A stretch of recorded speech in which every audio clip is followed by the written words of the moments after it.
Welcome back to the next part of our series of interviews with Naomi Klein. Hi, Naomi. Hi. At the Media Reform Conference in Minneapolis, you gave a speech which created a certain number of ripples. Let me play a part of the speech for you. What will the people who helped win his historic victory ask of Obama now? I hope that you will demand that he earn the incredible trust that he has been given. Because the hard truth is this: Obama may have the energy and the anger and the networks of the anti-war vote, but he does not have a plan to get us out of Iraq. What he has is a plan to downsize the occupation of Iraq, not to end it. He may have the very real rage at the income inequality that has opened up in this country and around the world, but I am sad to say that he does not have a real plan to close that gap. And he may have the incredible, inspiring idealism of young environmentalists who are terrified about the future of this planet, but he does not have a green agenda that is a match to our climate crisis. Is the progressive movement in the United States telling the hard truth?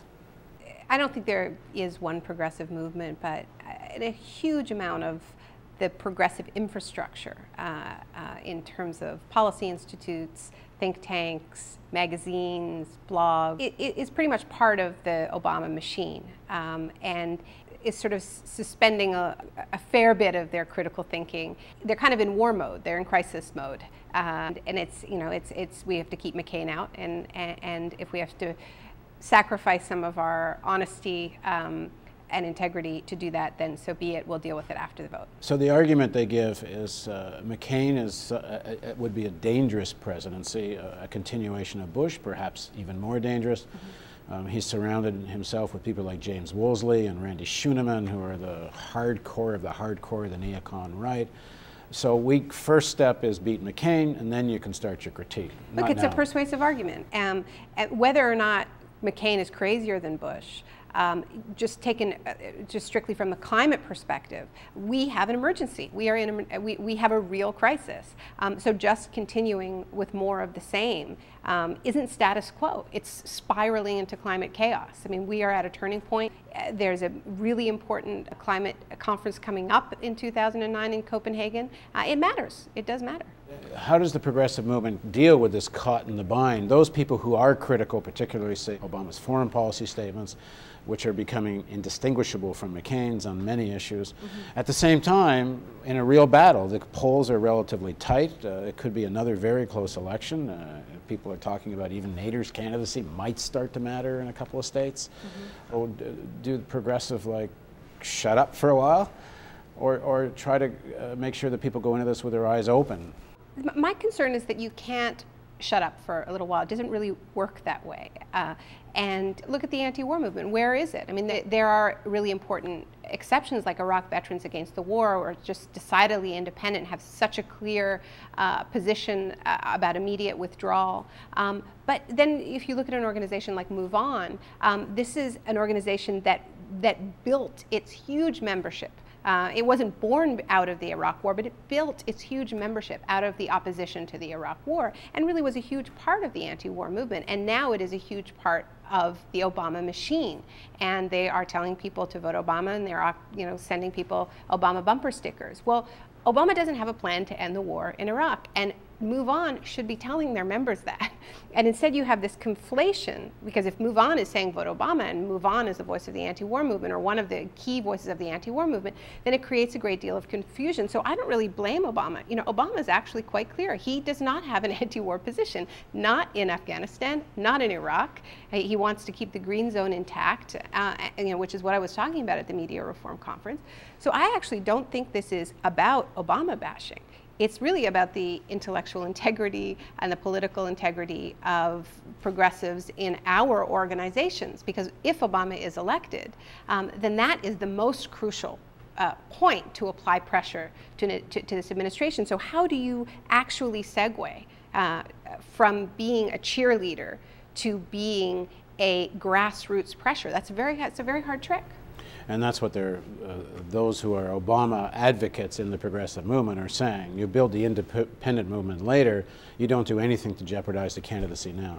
And the trick is that so much is lost in the early days. And I think my feeling is actually that it's less about bashing Obama now. You know, I think it's important to tell the truth, obviously. But I think there needs to be a post-election strategy that understands that it has to kick in immediately after the vote. And that it can't be building from scratch immediately after the vote. And you know, what people need to remember is what happened after Clinton was elected in '92. That everything was lost in the transition period, but in the period after Clinton was elected and before he was inaugurated, there were key meetings. He was under intense pressure from people like Bob Rubin. And this has all become public now, that there were meetings in this period. Clinton, like Obama, had run on an economic populist platform saying he was going to reopen NAFTA, which had already been negotiated but hadn't been implemented yet, that he was going to get environmental and labor standards, all the things we're hearing from Obama.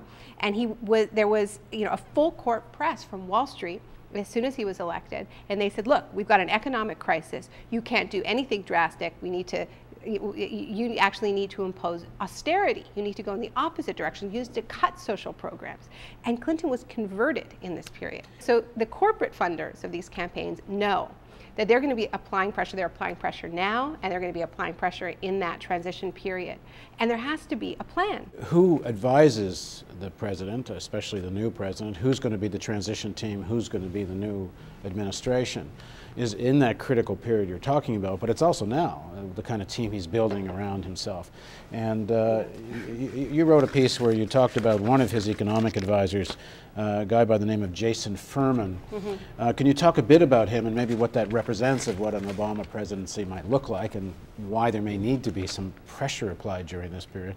Jason Furman was appointed immediately, as soon as Hillary Clinton dropped out, conceded, endorsed Barack Obama. Jason Furman was appointed as the chief economic advisor for Obama. And this is very significant because Jason Furman is a young economist. I think he's 37 years old.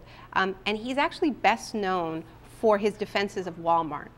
He's written papers, taken on people like Barbara Ehrenreich, saying that Walmart is actually a force of progressive good because of its low prices, and that people who are demanding a living wage for workers at Walmart are actually doing more harm than good. This is his argument.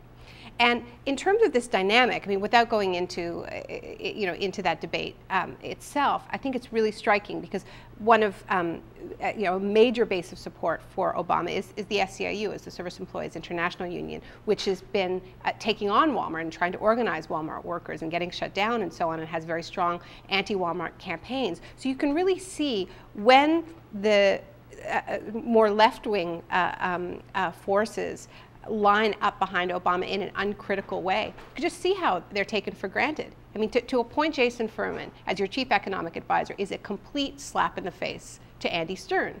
But has Andy Stern spoken out against it? I haven't heard him. So why is it? Because I've spoken to some of the hedge fund guys who are funding Obama, and they are more than willing to say that they think his tax plan is a disaster, that it will make America uncompetitive. And if they're willing to say that to me, I'm sure they're saying it to Obama. So there is an incredible double standard where the corporate funders for Obama, they make it very clear they have somewhere to go. It's called the Republican Party. And that they want him to soften his policies. This is not a secret. And then what you have from the left is just go, go, go. And I guess the difficulty is once you build your political alliances to get elected, it's natural to govern with those same political alliances. It's not like you're going to go through some enormous catharsis, which is, I suppose, what everyone's reading into it. If you put it in a relationship context, if you've proven that you're a doormat, you can pretty much expect to get stomped on. Thank you for joining us, and if you'd like to see the entire series of interviews with Naomi Klein, you can see it all here in this episode. If you click this button, and if you click that button, you'll see the word donate. Thank you for joining us.